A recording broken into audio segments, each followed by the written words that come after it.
'Twas my life's goal to slay Nidhogg, but I find there is little joy to be had in its accomplishment. But you have rid the world of a hate-filled creature, and ended a bloody war in so doing. I lost my family to Nidhogg's flames, and 'twas with fury in my heart that I took up the lance. Every blow I struck in the name of vengeance. We were not so different, he and I. I will not judge you for your deeds. I have not the right. Too many innocents have perished in the name of my greater good. Yet even with all that has passed, the tale is incomplete.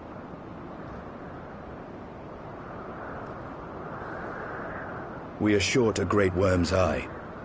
Of the pair which Haldreth took from Nidhogg, only one is known to us, the one I bear. What then became of the other? Why did Nidhogg, who had taken such pains to prolong the Dragonsong War, suddenly decide to hurl his entire army against the walls of Ishgard? Lord Commander. Aye. The deed is done. Nidhogg is slain. What? In the city? A battle with whom? At once, Lord Commander. Hold firm till our return.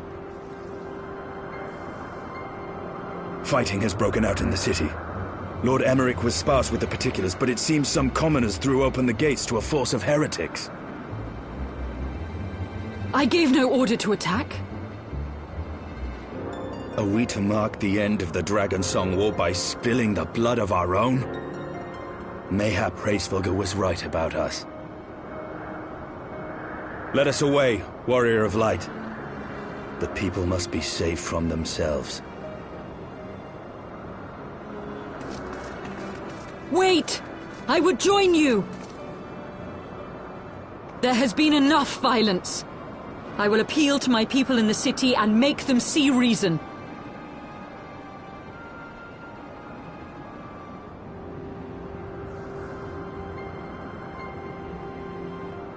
Come then, Lady Iceheart. Let us write the final chapter in this damnable war.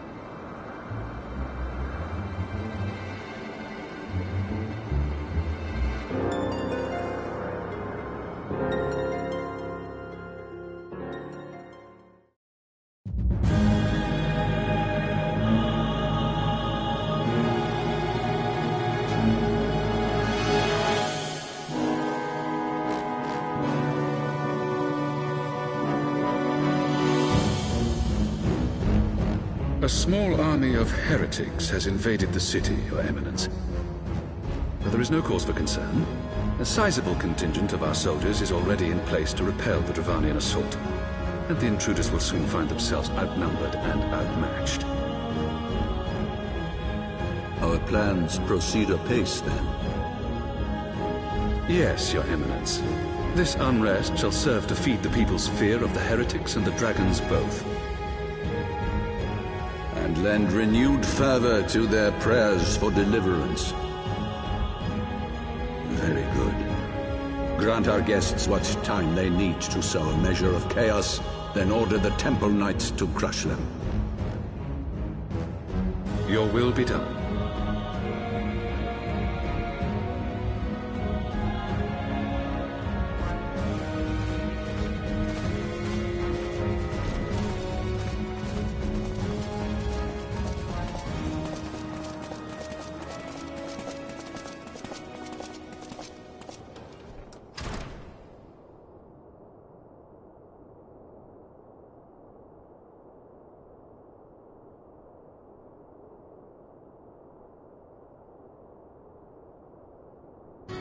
The moment is at hand.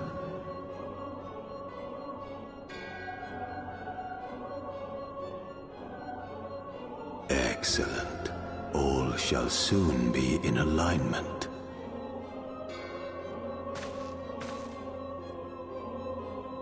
It is time for the Bringer of Light to die.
Comrades, sheathe your swords! There is no need for further bloodshed! My lady! She is come!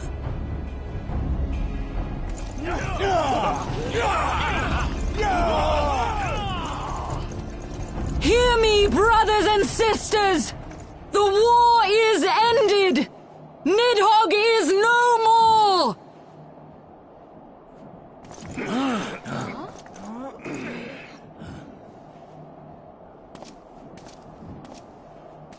Aye, it is so! This adventurer and the Azure Dragoon laid the Great Worm low!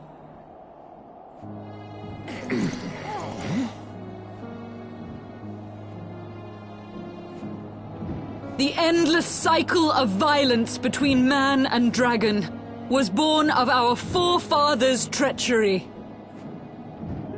You have followed me, bled with me, to bring this truth to light that we might all know peace. But Nidhogg is dead. Nidhogg is dead, my friends! He who bore such hatred towards Ishgard is dead! Let his hatred die with him, I say! Let us sheathe our swords and go in peace! Have we lost? No, my friend! Far from it!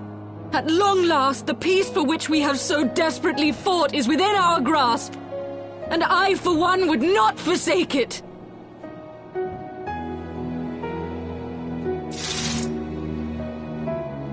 Peace?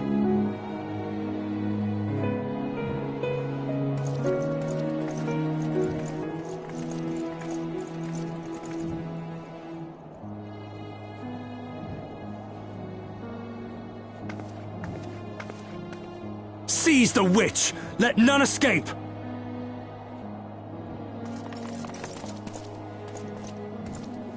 Providing aid and succor to the wounded should be our first concern.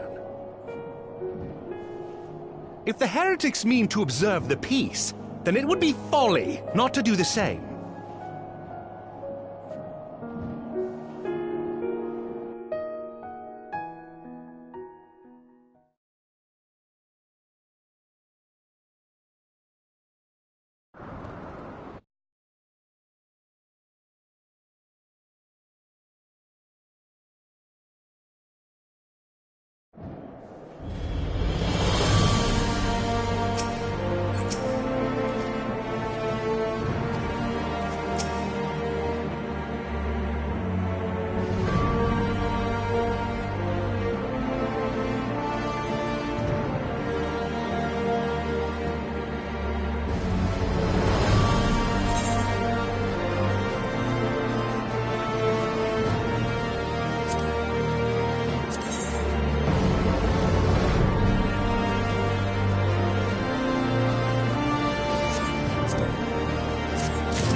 Praise Halone, you are safe.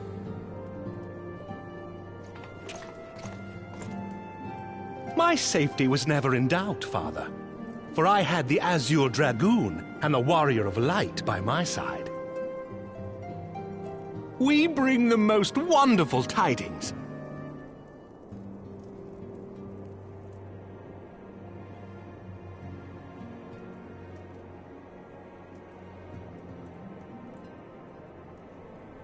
The infamous Lady Iceheart, here in Ishgard? This is most unexpected. She has done much to quell the violence. The Inquisition may not approve, but we are glad of her presence. And with the Great Worm's demise, even our nation's more reactionary elements will have scant grounds to press for her immediate impeachment. My thoughts exactly.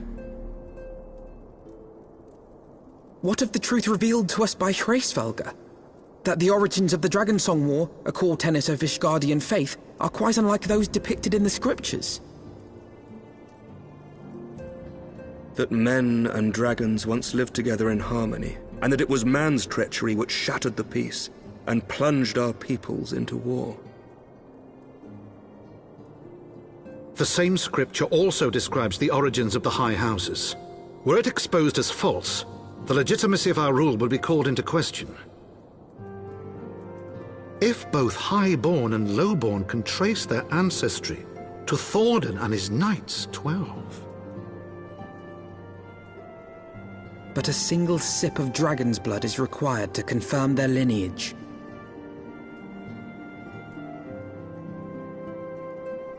If the Holy See knew of this and chose to remain silent, their crimes are grievous indeed. Regardless, this state of affairs cannot be allowed to continue.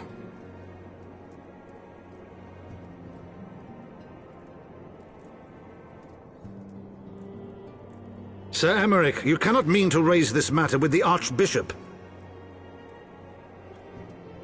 Pray consider what you are proposing. If the Holy See chose to conceal the truth for centuries, what reason would they have to reveal it now? At best, you will be branded a heretic and clapped in irons. Then at least the Archbishop will have shown his true colors. My friends, this war will never truly be at an end until the truth is made known. You must see what lies on the horizon if it is not. When ruled by fear of a common enemy, we were united. But now we have none. During the war, the Highborn needed men to lead, and the Lowborn men to follow. Not anymore. 'Tis but a matter of time before the old order is called into question. Lady Iceheart will share the truth with her followers, and the Holy See will be powerless to stop its spread. The disenfranchised will rise up united, and blood will flow in the streets once more.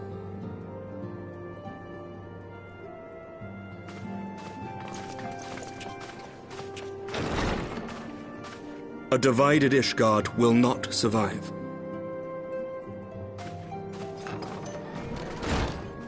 Tread carefully, Lord Commander.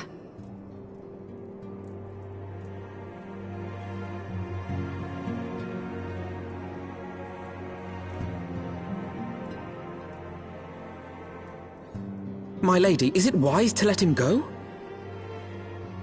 I sympathize with the Lord Commander's desire for reform, but to approach the Archbishop in this manner bespeaks an idealism to which I did not think Sir Emmerich prone. Though he comports himself as a realist, he has long dreamt of reform. 'Twas that idealism which first drew me to him, that which made me swear an oath to serve. We must not think of ways to hinder his cause, but rather ways to aid it, even should the Holy See cry heresy. You cannot mean... If the Lord Commander does not return from the vault at the appointed hour, I mean to go and fetch him. Have care, my lady. Your words border on treason. Should they reach the wrong ears, you will be declared an enemy of Ishgard. That is a risk I am willing to take. Lest you forget, my lord, I am not born of this land. My loyalty is to the Lord Commander alone. But I speak only of what may come to pass. If the rumors regarding his heritage are to be believed, we have naught to fear.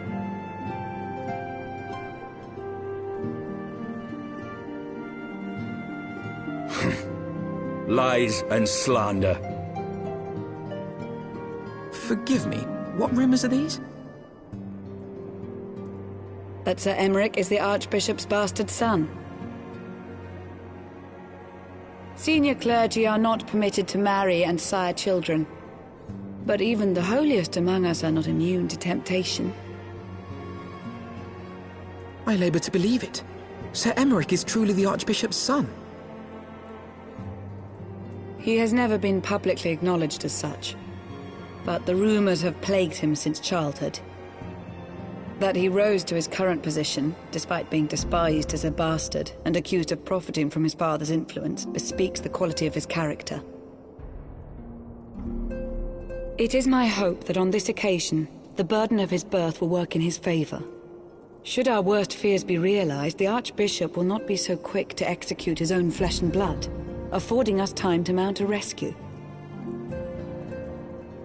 Bastard or trueborn, he is our nation's best hope. If the Holy See dares to threaten him, I shall lead the charge against the Vault myself. Hear, hear! The future of Ishgard rests on Sir Emmerich's shoulders. I too will do mine utmost to aid his cause. Orshafon, be reasonable.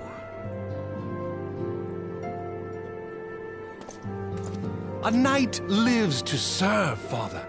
To aid those in need. The people need Sir Emmerich more than ever, and we may be his only hope. There is no greater calling for a knight than to save the life of his fellow man. I swear to you, on the sigil of our house, that I shall do this and make you proud.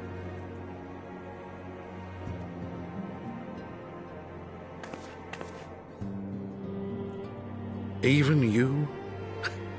Romantic, reckless fools, the lot of you. So be it. Make your preparations. I thank you all for your support.